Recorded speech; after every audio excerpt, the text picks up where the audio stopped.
ladies, welcome to my channel. Today I wanted to talk to you about my birth story. So just to give a bit of context, I am 29 years old. I currently live in Netherlands and this is my first child. And I did want to have a natural birth and was preparing and planning for that together with my husband. Disclaimer, this is not a channel where I am against any other ways of delivery. Please make sure that you follow whatever you need to do that's best for you, your baby, and your body. And of course, if there is any pregnancy complications, please work with your doctor on the best birth plan. So let's start. Just from the context of my pregnancy and how everything went, I wanted to say that everything went very smooth. I did not have any complications, and my baby was delivered at 40 plus 5 days. So basically she was 5 days after her due date. From the start, I knew that I wanted to have a natural delivery, as natural as possible. I've done a lot of research to understand what I can do in terms of pain relief and pain management. But I also knew that I am a person that is very tolerant to pain, so I can handle a lot of pain easily. And I really wanted to see if I'll be able to potentially do the birth as well as natural as possible. I wanted that because, again, to reiterate, I had an uncomplicated, easy pregnancy. There was no medical indications for me to have either a C-section or an induction, of course, unless she was going to be very late. And then I trusted that I could do without any pain relief as well. But of course, to do something like that, I wanted to be as prepared as possible and also make sure that my partner was going to be there to support me morally, but also with actions, of course. So where did I start with prepping? I think first I want to give a bit of context into that area, and then I'll tell you how exactly my birth or the birth of my daughter went. So from the start, I think I had an idea that, well, there are certain things that we can do together with my partner, like birth classes and stuff. And then I already looked into that. We booked a local one here in the Netherlands. To be honest, most of the stuff that was covered in the birth class I already read online.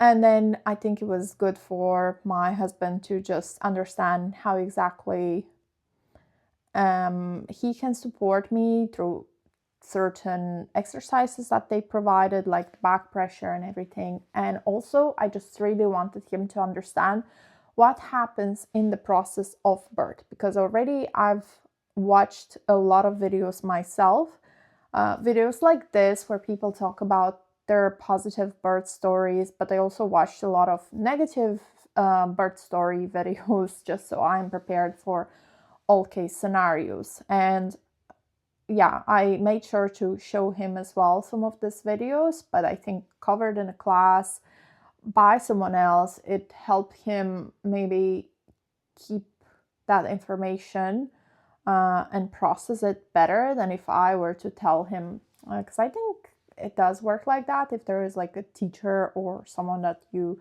deem as higher than you in knowledge in a certain scenario, then you'll try and actually pay attention better than just to your wife, I guess. So we did the birth class and I was still not feeling prepared enough. And just to give you a bit of context, here in Netherlands, midwives are the ones to lead the birth. And in most of the cases, unless you're having a complication or if you're scheduled in for induction, C-section and so on, you are not going to be with a doctor. So you're preparing to kind of do it with the midwives, either there's home births here and hospital births, and I didn't really want a home birth. I wasn't prepared. I just wanted to make sure that I can labor at home as much as possible, but then I can go to the hospital, and if there is anything not going right, I wanted to be there just for peace of mind. So yeah, whatever information they were providing, I felt like it wasn't enough for me. I wanted to prepare better, especially if I was going to labor at home that much. So I purchased the Birth to Bump course from an UK midwife and doula. So she was like both midwife and doula and lactation consultant, all of that. So she has her own course. I think I found it through one of the Reddit channels. I was looking for, let's say, a less BS approach.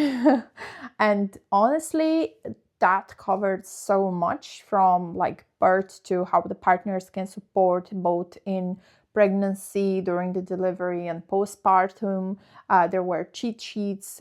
There was everything in the videos, how to actually, what to do during birth, how to breathe, what happens from stage A to the last stage, and so on. And I made sure that like my husband watched that as well. And I kept rewatching and going back anytime I felt any doubt. So that was kind of where I started. Then I just kept hearing about hypnobirthing, and I felt like this course was introducing me a bit to hypnobirthing, but she wasn't calling it that. And honestly, I thought that hypnobirthing was all to do with hypnosis or some weird stuff, basically. But I was very wrong. Once I started to familiarize myself with it, I completely changed my opinion about it. So I really wanted to do hypnobirthing, or to use techniques from hypnobirthing in my case. So I watched the hypnobirthing podcast by Claire. I will link it down below. I listened to a lot of the stories from her podcast, like the different ladies that were there talking about their story and how they incorporated the hypnobirthing techniques. What is hypnobirthing? What to do, what not to do, and so on. And I felt like in the end, I selected what I could use from hypnobirthing. So the breathing techniques, the birth plan, the brain framework, basically. I think just to quickly say what it means is basically, if you are being told that, hey, we're going to do an induction or a C-section, you can ask what are the benefits, the risks, what if you don't do anything about it. Basically, it helps you to understand if you want to say yes or no to a medical intervention or to a specific scenario that the team is proposing, and then you feel more empowered and less anxious. And also the brain framework helps you prepare in advance in your birth plan for all these different scenarios as well. And you feel like you go in to give birth with an understanding and a relief, maybe as much as possible in that case. So yeah, I then got onto the podcast and I started to try and understand, okay, how prepared am I? Like, what am I going to use? I started to look for specific breathing techniques that I felt like I could do best. And honestly, in the end, it was like things like breathing for in and 8 out and stuff like that. But I couldn't understand or visualize my labor exactly yet. I felt like, oh my God, am I just gonna have to be on Spotify to find a music that I can breathe through? It just felt a bit chaotic for me, and I really like to have that structure. So I ended up, as I was like watching the different videos and everything, finding out about Freya app. And at the start I was a bit like, not sure if I want to use Freya, just because I felt maybe that it was too home birthy for me. But actually, I loved the app, and I did end up using the app on the birth day. And what I liked about it, basically, it was very easy to use. The music, well, the soundtracks, because it's not really music, to help you with the breathing, and the voice to help you with the breathing, it actually counts for you. So you don't need your partner to physically count for you, or that you need to count. It basically it almost feels like there's a doula with you in the room, counting with you on the app, and you don't feel alone in the process. I also listened to the audiobook. So instead of reading her book, I did the audiobook. And I actually re-listened to certain chapters a few times. And again, I ended up really enjoying her approach and technique. And then on YouTube, there's like free videos where she covers the breathing and some other techniques or questions as well. So I picked and chose from different people and different approaches, and kind of selected my own in the end. And I know that there's like tools as well that you can use. So for example, if you want to take a shower, if you want to be in the bath, or you want fairy lights, or basically to create that atmosphere of calm and enjoyment for yourself as you're laboring. And lucky enough, in my case, it was Christmas, or just after Christmas time, because I gave birth on 9th of January. So we still had the Christmas tree up and fairy lights and everything in the house. So it was already that atmosphere. I did get some additional things that we could take with us to the hospital. Funny enough, we did not end up using anything. I'll tell you why. But I also got the comb. So a comb, it's also one of the tools that you can use in hypnobirthing. It's to help with the pain management. I also booked the TENS machine from my midwife's clinic, and had it with me on the day, already tried to use it in advance to understand how it works. What else I have? I know lots of people like to use essential oils and things like that. I am not a person that enjoys very strong smells. I actually get more nauseous. Instead, what I did, I had a cream that reminded me of the wedding day, and it like brought back very nice memories. To basically, that helps with the oxytocin, with being happy, with making sure that your labor is progressing well. So I chose to do that instead. And then just, having my husband close with snacks and water, and I had a birth bowl to be on, and all of that. So basically, that was my setup. Very easy. I did not have a pool or anything like that, because again, I was not really planning to give birth at home. This basically went into birth knowing my birth plan for also different scenarios. What was going to happen if I had to get induced? When was I going to get induced? Obviously, the hospital here does book a date for you in advance, but you can also push back if you don't feel confident or comfortable. And of course, if everything is fine with you and the baby, also if there's an emergency C-section, or any kind of complications, what would I do?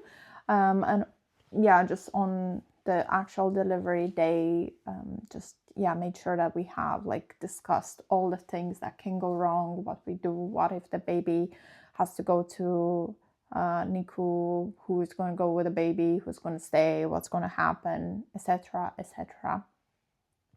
And all of that was discussed. So let's get to the actual birth story, because I think I've covered everything else. And to be honest, I think a lot of this information is already out there. I'll link the exact things I used and listen to below. In terms of the birth story, basically my birth started with slight contractions that felt like some very mild period pains, and I never have had period pains. My period was always kind of very easy, and we were walking through a hardware store because it was cold, and if you're pregnant you need to pee a lot. So I was like, I need to walk to make sure that we are getting this baby more active. And but I didn't want to walk outside. I needed to be in proximity to a toilet. So we were in the hardware store, and I was like, I feel something, but it's so small and barely noticeable that I was like, maybe it's just basically pre-labor, but that can sometimes last up to a week. So I was like, I'm not going to think about it. And that's something that you learn about, that if you do feel something but you're not sure, rather don't focus on it and just enjoy your day and do things. And yeah, if it's going to be a real labor, you're going to notice it later. So that whole day just went around, kept doing curb walking, and also some exercise on YouTube that is supposed to activate labor. I'll also link it down below. And just kept doing it. We were watching comedies, we were eating snacks, and just, basically my husband was tasked with keeping me very happy and in a great mood, so we can make sure that this baby is coming sooner than later. And I went to bed that night with still this kind of contractions, probably I can call them at this point, but they were still very mild. But I could see that they haven't stopped. So I decided to start tracking just for a bit, so that I understand for myself how far in between they are. I did not tell anybody besides my husband, because I did not want the pressure of, hey, are you yet going into labor, to start coming from family or friends or anyone, because then sometimes that can stagnate labor as well. So we just, I tracked them basically, and throughout the whole night I had contractions like every 10 minutes. And but I managed to sleep through the night. And then next day, got up, had breakfast, and just I said to my husband, I am going to be in the front of TV, just on my birth ball, and if things are going to start progressing, I'm going to let you know, but maybe just, have the birth bag ready, be ready. We're not gonna go anywhere, maybe just do a walk if I want to, and so on. And he had to talk to the neighbors to mind our dog, basically, just, in case we do end up going to the hospital. Around 12 o'clock, I noticed that, like, let's say my contractions were getting closer to each other. So I've been tracking the contractions till then, but not properly, because again, I did not want to put pressure. I just wanted to kind of sway through them. So I was in this moment on my birth ball, and I was watching TV, and I was like, as soon as the contraction was coming in, I was breathing in for 4 and breathing out for 8, and all of that was good. Around 12 o'clock, I was like, okay, I can't do TV anymore. I fully need to focus on whatever is going on. So I put my headphones in, told my husband to put the bag downstairs and to be basically on alert. I said I do not need his help, besides if I need water or a snack or something else, because all the contractions were in my uterus, like from the front and not at the back. And everything that I feel like they covered for men in the birth class was more for like a back labor support, but I did not want to be touched, or I did not need the help to be at the back, basically. So I didn't feel like there was much for my husband to do besides being physically there, minding the dog, minding the snacks for me if I needed them. And I decided that, around 1 o'clock, I'm gonna go take a shower. And if, let's say, if my contractions are gonna go away in the shower, then that means it's like false labor or so. Basically, I've read or heard that in one of the podcasts or something. And I went and took a shower. The contractions didn't stop it was like nice to be in the shower. And then I came back and I was like, okay, they're kind of getting closer and closer to each other. And around 2 o'clock, I decided that I'm actually going to take a bath, because I feel like now I've been having contractions. They're getting closer. There is many of them and I need a break. But the thing is, the midwives gave us like a sheet that basically outlined when we are supposed to go to the hospital. And it was like, oh, when you're having like contractions every 2 to 3 minutes and they're lasting 1.5 minutes or something like that, then please, yeah, call us, because they were supposed to be around the area. So I went, and I think my husband ran me a bath, and I like just got in the bath. You know, it's not a bubble bath now necessarily and so on. It was just like hot water, and well, not very hot, like warm. And wow, that worked so well, because I had no contractions for 17 minutes. Imagine going from like 4 minutes between contractions to no contractions at all. Then I got out of the bath, and yeah, the contractions were every 3 minutes, and they were getting more intense, more intense. At that point, I wasn't sure if we should call or not, because some of them were kind of outliers. So I was like, oh my God, this is my first birth. I'm not sure like how long it's still gonna take. Should I just call? Should it be exactly by the book as they write? But I started to notice that definitely the contractions themselves were like a minute something long or longer at some point, and like the time in between was just decreasing and decreasing, although not every contraction was exactly the same. So we decided to call, especially because I could feel that for every contraction I almost had to kneel and to really focus on breathing through them, because before it felt like a lot easier, and I was really using the TENS machine to the max at this point nearly, and the comb, and I was basically on the floor. At some point I was like, oh God, this is getting quite intense. Can I still do this? And the midwife was like, oh, I'm 1 hour away. And I was like, oh my God, I feel like I think when she said she was 1 hour away, I lost it a bit. I had to regain my composure. And by the time she got there, I was like kneeling on the floor for almost every contraction. And I feel like I lost a bit that fighting spirit. And yeah, I needed help with someone reminding me how to breathe and how to get it together, because that 4-8 breathing was not working anymore. I was definitely in more active labor. I knew that I was going to give birth soon. And especially I felt like I was starting to feel like pressure in my bum a lot. So I was very much afraid I'm going to give birth at home before the midwife comes. But she arrived there. She helped me breathe through. She was like, breathe like this. And I remembered that some of the other techniques that were very similar to that I covered in the courses. So I just kept using that breathing. But I feel like once she got there and she told me, you have to do this way, it almost like flipped the switch. I was like, I must follow their advice, and that helped.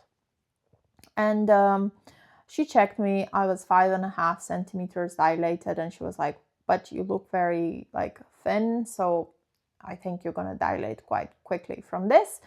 The funny thing is, she said, oh, no, people actually wait till the advised time. So you guys, yeah, you did well, but you could have called earlier as well. And we were like, well, this is what's written, and you said don't call earlier, so now suddenly we could have called earlier.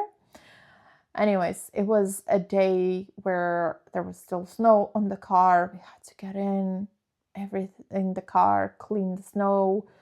Yeah. And then thankfully the hospital is only like 7 to 10 minutes away from our house. So I had like 3 or 4 contractions in the car. It was difficult, but probably not as bad as I thought, but still. I mean, I preferred not being constrained by a car when I was laboring, and I had to sit in the front because I get quite nauseous at the back, and that was, yeah, interesting because I was like, oh yeah, I can't even properly strap in. I can't, like, I had to sit in a certain way to feel comfortable. But we made it to the hospital. They had to wheel me in. At that point, I think I was like making more verbal noises. I was like, oh my God, like I feel like I'm gonna give birth or whatever. Got in the room, and there was supposed to be a midwife change, but I was like, I feel like I need to push now. So they were like, yeah, let's check you. And they realized that, hey, I'm actually at like 9 centimeters. So they're like, well, if you feel like you need to push, then please start pushing. And they, here also in Netherlands, there is like a person called the Kramzorg, which is basically there to support you in the first week after birth. She comes home to you and helps with the baby, with learning everything, with doing stuff. But she also is there to assist the midwives during delivery. And because of the snowstorm, she couldn't get there in time. So both midwives decided to just help me give birth. We started, funny enough, giving birth on the back, and I did say in my birth plan that I don't want to be told to sit on the back, but that's not because they told me, that's just how I was lying in that moment. And they actually were the ones to be like, hey, do you want to change position? And I was like, yes, of course, thank you for reminding me. So I pushed on my back, I pushed on my force. Then they proposed to push like using a small stool, and my husband was holding me from the back. I feel like that was a very nice one. The problem was my waters didn't break, and I kept pushing, but the baby wasn't coming out because like the waters were still holding her in. But she was doing great. Her heart rate was well the whole time. I was doing well as well. And basically they proposed to break the waters, and I said yes please. And then once they did, it was like warm gush of water. Actually felt very nice. I think I was I enjoyed that moment because I was like, okay, I actually can feel that after this I'll be able to push and the baby will be out quite soon. There was meconium in the water, and at that point they actually were supposed to transfer the birth to the hospital team. But because the baby was doing well, I was doing well, and they were pretty sure she's going to come in 1-2 pushes, they were like, we're not going to transfer the birth. We make this decision. Are you okay with it? And I said, yes, please, because I didn't want to wait anymore. If everything was fine, then I was happy to just, to go through with their proposal. And then, basically in 1-2 pushes, I was able to deliver. I did feel the ring of fire. Oh my God, I said that was like coals on your vagina. It just felt, like it was burning and everything.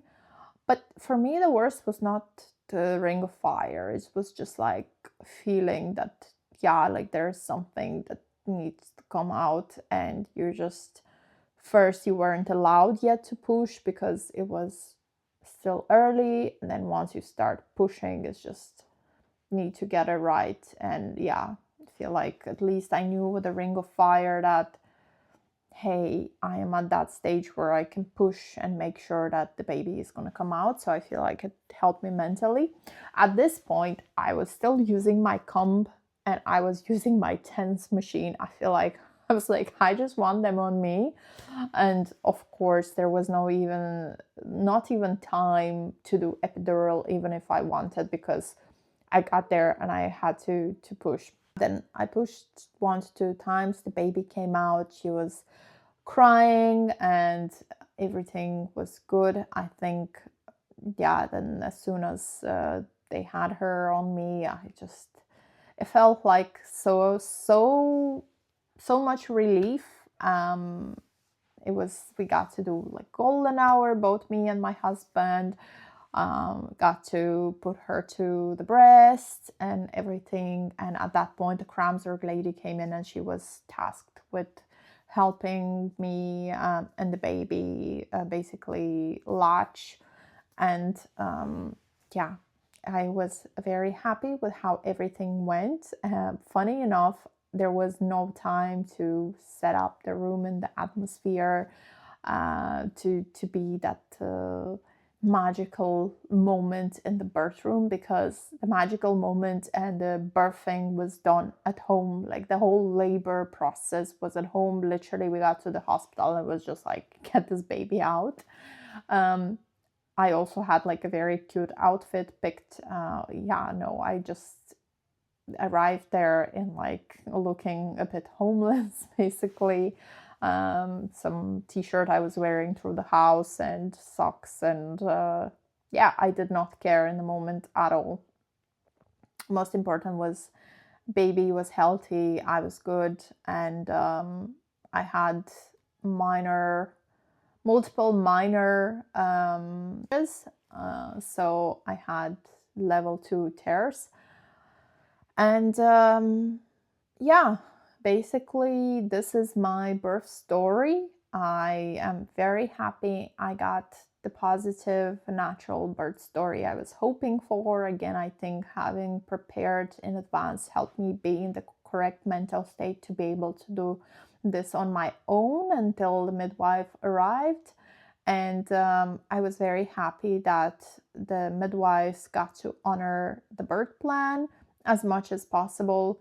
And yeah, I made sure that my husband was there to advocate for me in case there was going to be any changes to the birth plan, or if they were going to forget something. But everything went well. It was nice not having to come off from any medication of drugs or anything like that, both for me and the baby. I feel like the baby was doing well from the start. The breastfeeding journey went very good. So I'm very happy with my decision, and I think hopefully if I have to do it again, it will be similar to this experience. Again, I think you can still have a positive birth, even if it's not necessarily a vaginal birth, or if you do choose to have pain relief options. For me, in Netherlands, there was the possibility of epidural. They say it's a walking epidural. When I looked into it, I understood that actually very likely you won't be able to walk.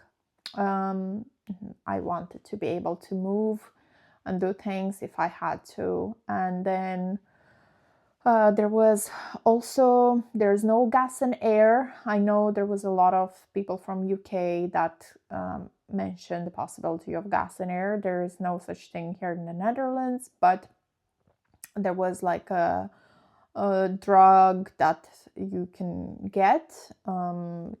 Can't remember the name now, but I did look it up, and I did not like that it was going to go into the baby's system as well. So yeah, and it could make you feel drowsy and all of that, and I do not like that feeling. Like I said, I get nauseous in the car. Maybe it's a different type of feeling. I just wasn't comfortable with the idea of that. I actually wanted to be fully controlling whatever was happening in the moment as much as possible, and yeah, that's what I got to do. So just, I think it's important to find out as much as possible about birth, to familiarize yourself with both the, let's say, natural birth process, but other processes as well, to understand what are complications that can arise, and to prepare with the midwives, with the hospital, just with yourself and the partner, and to make best decision that works for you to create that positive story. whether that's a C-section, an epidural, an induction, and so on, you have to be happy and you have to make sure that it is the choice that works best and that you want it in the end. So yeah, now I have a healthy baby girl. She is 15 weeks old. She is doing great, growing, and I have recovered very well. So I look back on that moment with a smile, and my postpartum is also, because of that, going, I would say, smoothly as well. So yeah, thank you for watching, and I wish you an easy delivery if you're currently pregnant and planning to have your baby soon.